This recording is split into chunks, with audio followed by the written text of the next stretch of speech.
A incrível história da Ilha das Rosas nos mostrou muito sobre como o Estado funciona, e é exatamente sobre isso que irei falar hoje. Meu objetivo nesse vídeo será contar a história real por trás da Ilha das Rosas, idealizada por Giorgio Rosa, e depois fazer uma conclusão sobre o tema. Essa história virou um filme, então se você não quiser receber spoilers por tabela, assista o filme antes de assistir esse vídeo. Giorgio Rosa foi um engenheiro que nasceu na Itália no ano de 1925. Ele se formou como engenheiro mecânico em Bolonha no ano de 1950 e sempre exerceu sua função. Um dos maiores feitos de Rosa foi construir um carro com suas próprias mãos. Rosa não gostava de seguir regras estatais, então seu carro não tinha nem registro e nem placa.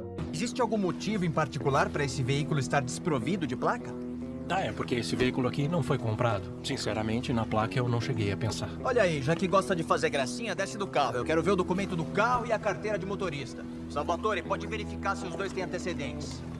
Cães do Estado, popularmente conhecido como policiais, rapidamente identificaram e apreenderam o carro. Que fixação é essa agora de homologar tudo?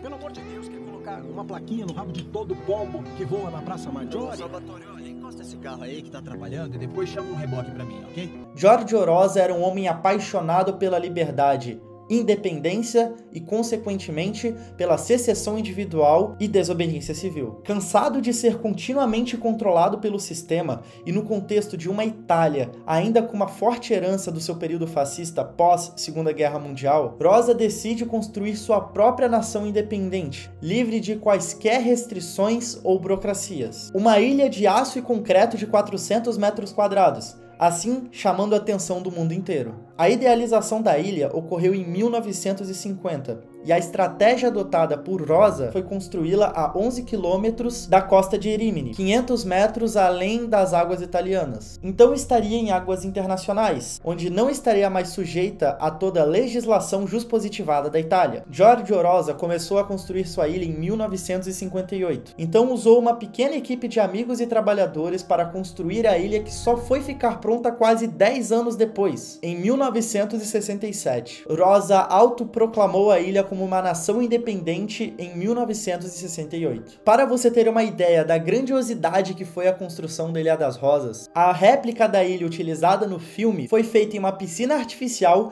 que teve que ser esvaziada para facilitar a construção da mesma. Uma diretora do filme disse que quando eles fizeram a réplica da ilha, foi gasto muito dinheiro e eles precisaram de centenas de homens para construí-la. Ela admitiu que foi loucura que Rosa tenha feito o mesmo com apenas alguns amigos. Nas palavras dela, Giorgio Rosa era um gênio. Quando a Ilha das Rosas foi aberta ao público, ficou popular na época, aparecendo na mídia e atraindo muitos turistas que também gostavam de liberdade. A ilha tinha diversas atrações. Ela contava com um bar, um restaurante, um cassino, uma loja de souvenirs, um correio, telefone, até mesmo uma língua oficial e uma bandeira. Além, claro, de uma perfuração no fundo do mar que dava acesso à água doce para a ilha. A ilha também recebeu diversos pedidos de cidadania. Com o sucesso da ilha, o governo italiano começou a ver a mesma como uma ameaça à nação. O senhor fala tanto sobre liberdade, mas a sua é uma liberdade condicional, porque a absoluta te dá medo. Você construiu uma plataforma de 400 metros quadrados com 4 pobres coitados e acha que é um Estado? Você é simplesmente um anarquista. Com isso, Giorgio recorreu à ONU e ao Conselho da União Europeia. A ilha quase se tornou uma micronação independente reconhecida. Vocês têm que salvar a minha ilha. O senhor comprou uma ilha? Não, eu criei. Eu preciso da ajuda do Conselho da Europa. Por isso eu vim. Não, fique tranquilo, senhor Rosa, fique tranquilo. Tranquilo eu não posso ficar, porque vão chegar e vão destruir tudo. Espera. E foi esta ilha que o senhor construiu? Sim, porque, como eu já disse, eu sou engenheiro. De fato, os ideais de Giorgio Rosa foram testados quando o governo italiano o declarou como inimigo de Estado.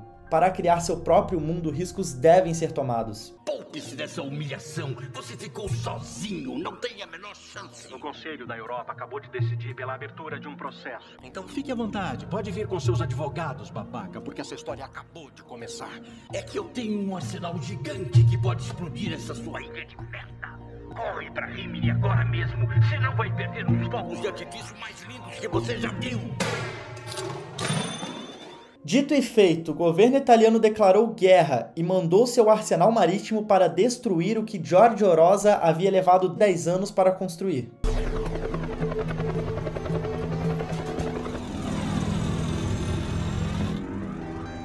A ilha de Giorgio foi tão bem projetada que ela não desabou pelos bombardeamentos, mas sim por uma tempestade que aconteceu após os bombardeamentos, que se seguiram por mais de 2 dias, onde no total foram detonados mais de 80 quilos de dinamite para tentar derrubar a estrutura. Por mais de 1 ano, partes da estrutura da ilha ainda eram observadas na superfície da água, que somente vieram a afundar totalmente com outro ataque do exército italiano. A micronação durou apenas 55 dias após sua inauguração.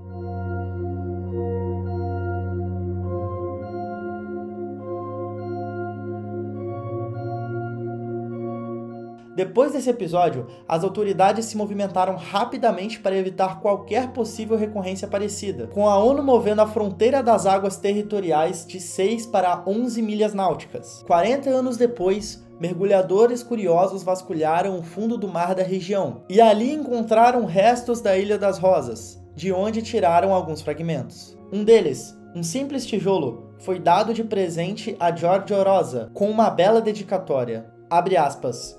Um pedacinho de um sonho para um grande sonhador. Fecha aspas.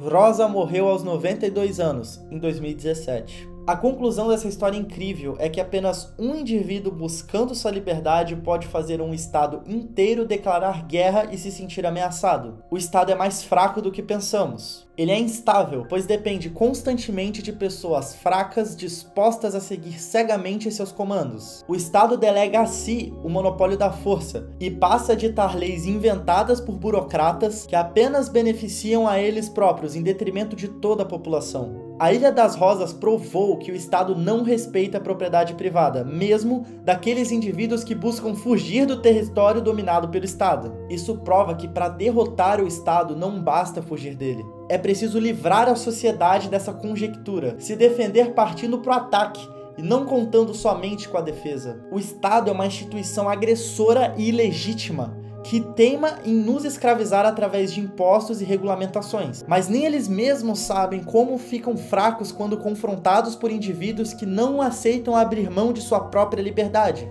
O que temos que entender é que somos muito mais fortes que o Estado e aqueles que o defendem, pois temos a verdade ao nosso lado. Não se esqueçam de me seguir em todas as redes sociais. Meu nome é Yuri Pantar e eu vou encerrando o vídeo por aqui.